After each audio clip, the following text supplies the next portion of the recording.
Today I'm here to show you how to fix a slow draining sink with a choice of 3 different solutions. Now we start by removing our sink stopper or popper by twisting it anti-clockwise.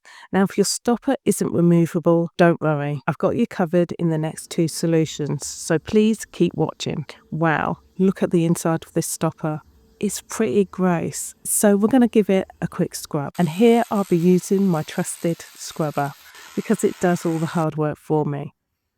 Now I'm going to insert this tool called a drain snake into my drain to remove any hair or debris from inside. Now there's no smell coming from the drain, but this black gunk is disgusting to see and surely the culprit to the cause of my slow running drain.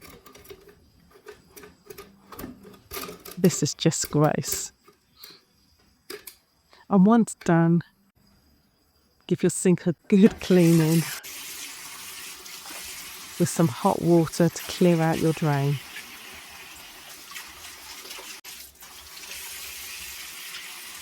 Now if you don't have a drain snake, another great option is hydrogen peroxide. Now all you have to do is pour 1 cup of hydrogen peroxide down the drain and let it sit for 30 minutes before flushing with hot water from your tap. Now for a more natural alternative, try baking soda and vinegar.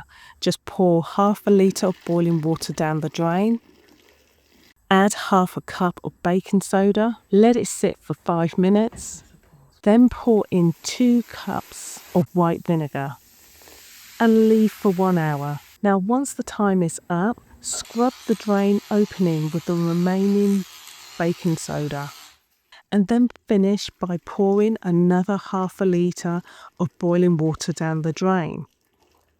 Now I like to listen to the water flow. If it's running down the drain smoothly, the drain is cleared, and if not, repeat the process a couple more times.